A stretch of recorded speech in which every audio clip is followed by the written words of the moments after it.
You went to bed feeling fine, but woke up with a blood sugar reading that made your heart sink. Sound familiar? Here's what most people don't realize. While you're sleeping, your body is waging an invisible war against your glucose levels, and you're losing without even knowing it. Tonight could be different. What you do in the next few hours before bed will determine whether you wake up winning or struggling tomorrow. I'm about to share 5 game-changing habits that flip the script on nighttime blood sugar spikes. And trust me, that last one is so ridiculously simple that 90% of diabetics completely ignore it. Stick around because your morning readings are about to change forever. 1. Eat a balanced bedtime snack. Your liver has a mind of its own at night, and if you don't give it the right signals, it'll sabotage your blood sugar while you sleep. Here's the science. During sleep, especially in the early morning hours between 2 a.m. and 8 a.m., your body experiences what's called the dawn phenomenon. Your liver starts dumping stored glucose into your bloodstream to prepare you for waking up. And if you've gone to bed on an empty stomach or with the wrong foods, this natural process goes into overdrive. The result? You wake up with blood sugar levels that are 20 to 40 milligrams per deciliter higher than when you went to sleep. A strategically chosen bedtime snack acts as a metabolic anchor. When you combine complex carbohydrates with protein and healthy fats, you create a slow-release energy system that keeps your blood sugar stable for 6 to 8 hours. The protein triggers glucagon secretion, which helps regulate your liver's glucose output. The healthy fats slow down digestion, preventing those dangerous middle-of-the-night sugar crashes that trigger your liver to overcompensate. Complex carbs provide just enough glucose to satisfy your body's needs without causing spikes. Research published in the American Journal of Clinical Nutrition shows that diabetics who eat a balanced bedtime snack have 31% fewer instances of morning hyperglycemia compared to those who skip late-night eating. The key is timing and composition. Eating 1 to 2 hours before bed gives your body enough time to process the food while still maintaining that protective effect through the night. The magic formula: 15 to 20 grams of complex carbs, 7 to 10 grams of protein, and a small amount of healthy fat. This combination creates what researchers call a glycemic buffer that prevents your blood sugar from swinging wildly in either direction. Your pancreas doesn't have to work overtime.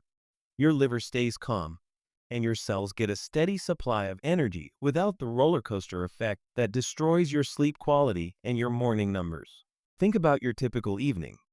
You finish dinner around 7 p.m., watch some TV, scroll through your phone, and by 10 or 11 p.m., you're heading to bed. That's a 3 to 4 hour gap where your blood sugar is gradually dropping, setting the stage for that liver dump I mentioned earlier. This is where most people go wrong. They either ignore the growing hunger, thinking they're being disciplined, or they grab whatever's convenient, usually something that destroys their blood sugar control. The smart move is building this into your evening routine as naturally as brushing your teeth. Keep a dedicated bedtime snack station in your kitchen.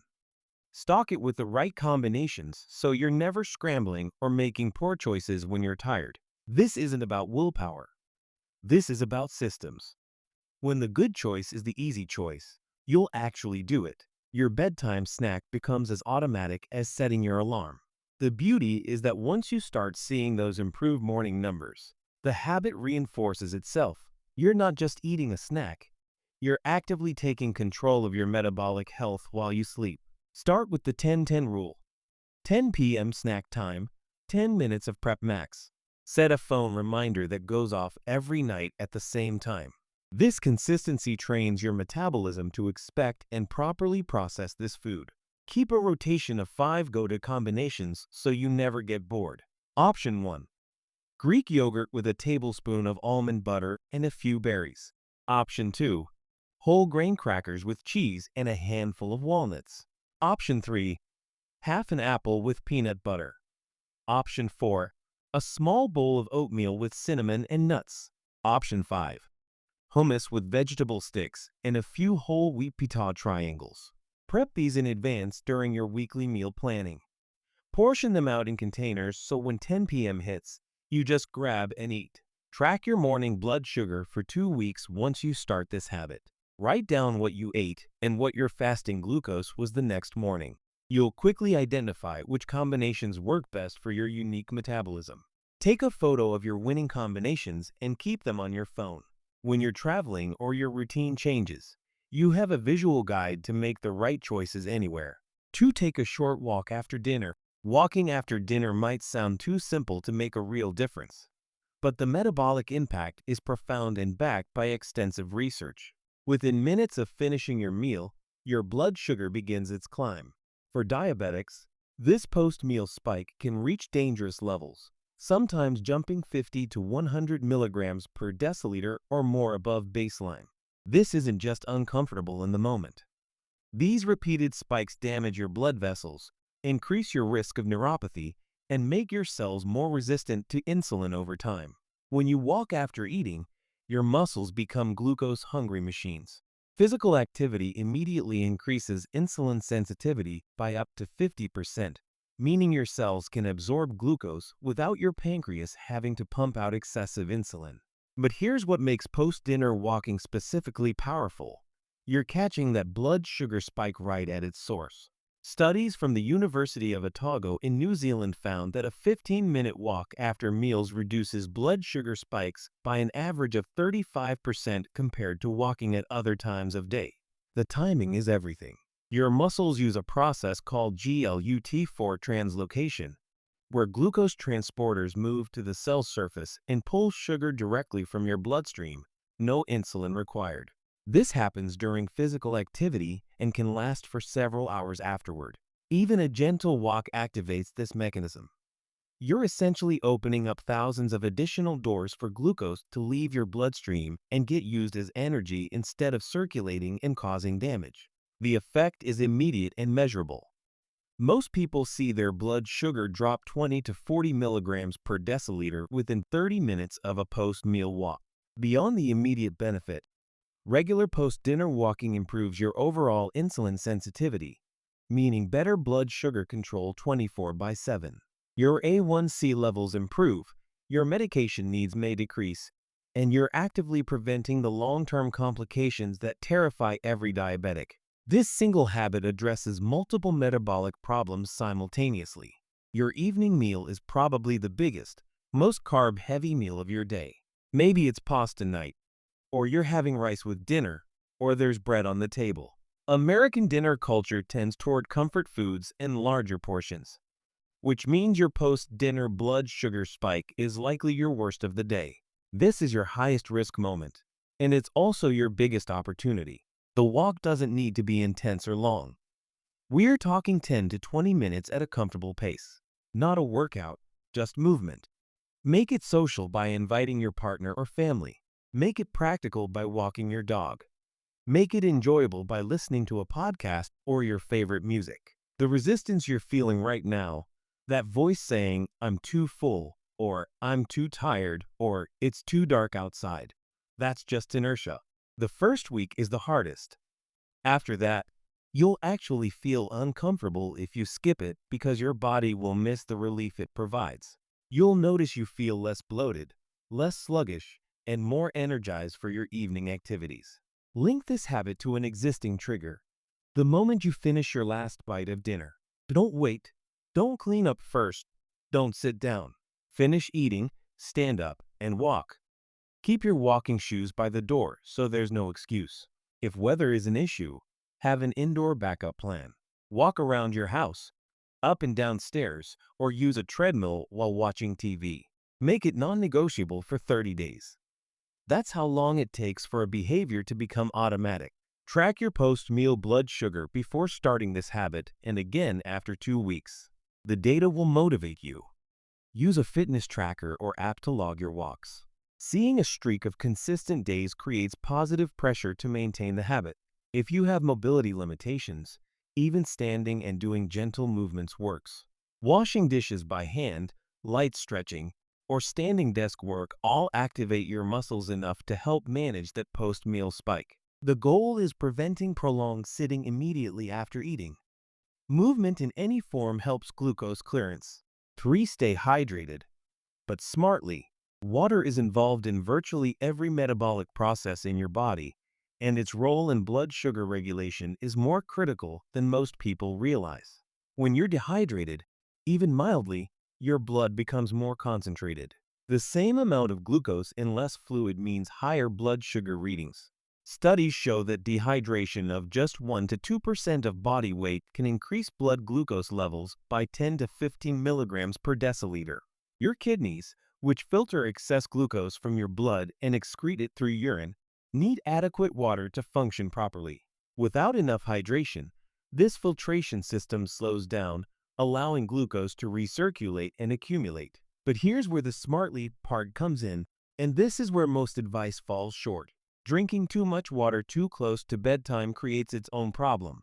You'll be up multiple times during the night to use the bathroom, which fragments your sleep. Poor sleep quality directly impacts your blood sugar control. When you don't sleep well, your body releases stress hormones like cortisol, which trigger glucose release from your liver. You also become more insulin resistant.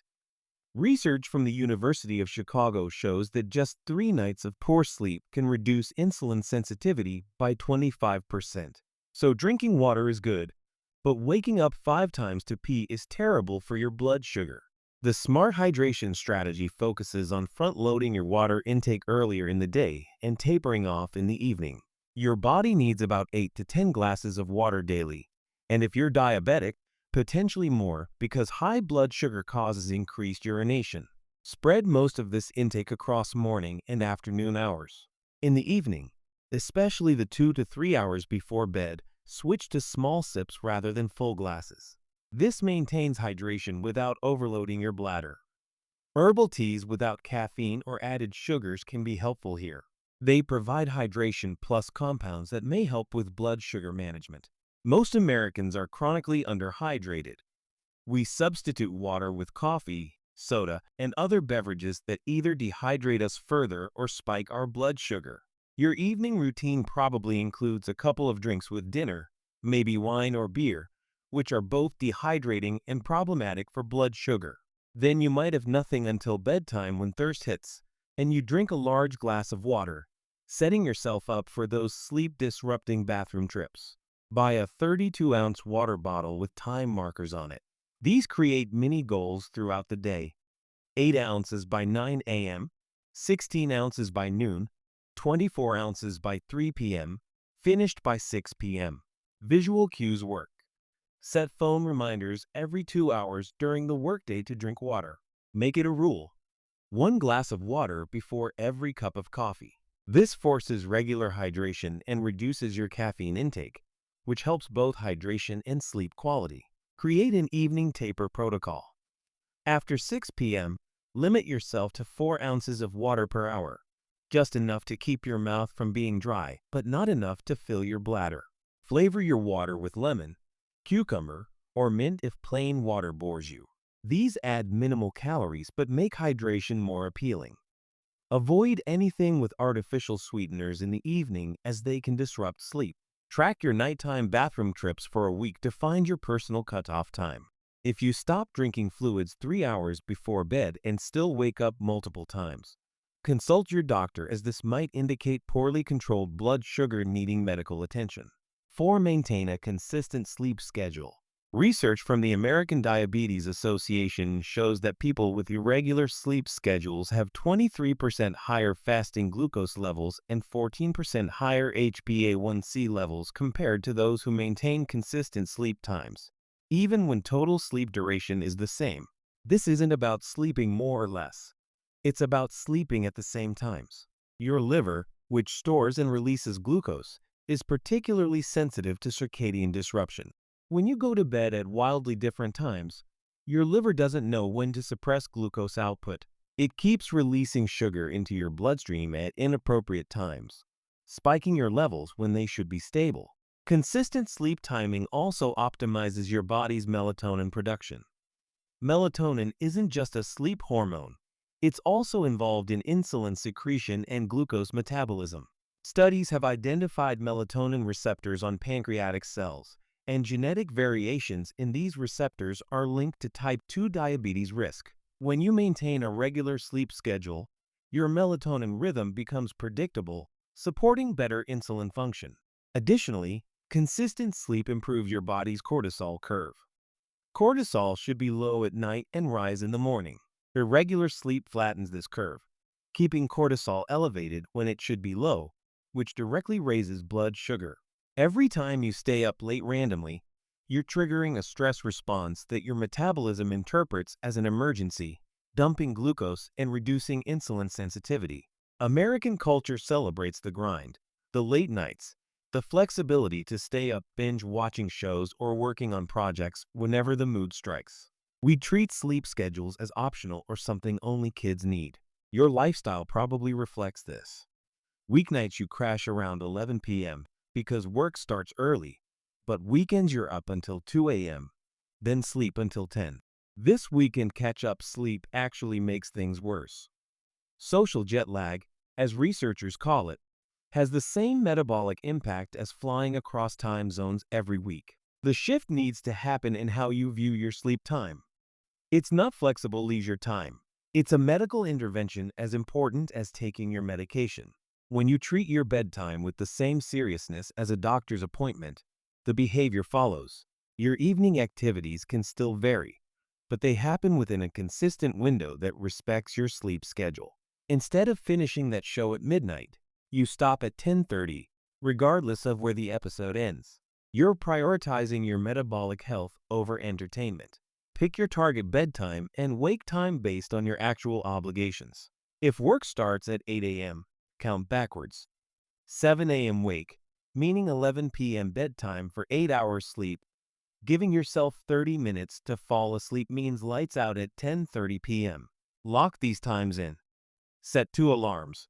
One at 10 p.m. that says, begin shutdown routine, and one at 10:30 that means, in bed, lights off. Make your shutdown routine identical every night. This signals your brain that sleep is coming. Stop viewing weekends as exceptions. Your bedtime can flex by 30 minutes maximum on weekends, not 3 hours. Use light strategically. Dim lights after 9 p.m. Use blue light filters on devices. Blackout curtains in your bedroom. Light is the most powerful circadian signal. Track your sleep schedule and morning blood sugar in a journal for 30 days. You'll see the direct correlation between consistent timing and stable glucose levels. If you work shifts or have an irregular work schedule, talk to your doctor about additional strategies because your situation requires specialized approaches. But the principle of consistency within your pattern still applies wherever possible.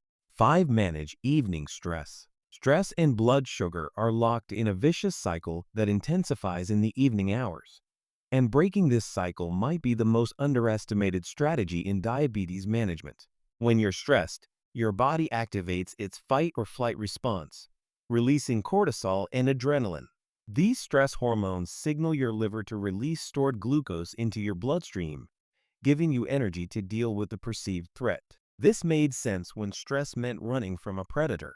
It makes no sense when stress means worrying about bills, work emails, or family issues while sitting on your couch. The glucose gets released, but you're not burning it through physical activity. It just sits in your bloodstream, elevating your levels. Evening stress is particularly damaging because it occurs right before the critical overnight period when your body should be in repair and restoration mode. High cortisol at night suppresses melatonin, disrupts your sleep quality, keeps your liver active when it should be resting, and increases insulin resistance.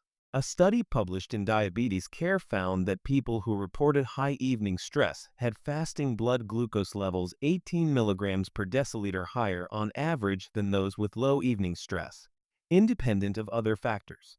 The stress-glucose connection is that direct and that powerful. Your sympathetic nervous system, which controls the stress response, needs to switch off at night for your metabolic system to work properly. When it stays activated due to stress, your entire hormonal cascade remains in emergency mode. Your blood pressure stays elevated, your heart rate remains high, your digestion slows down, and your cells become resistant to insulin because stress hormones directly block insulin signaling pathways. Managing evening stress isn't just about feeling better emotionally. It's a legitimate medical intervention for blood sugar control.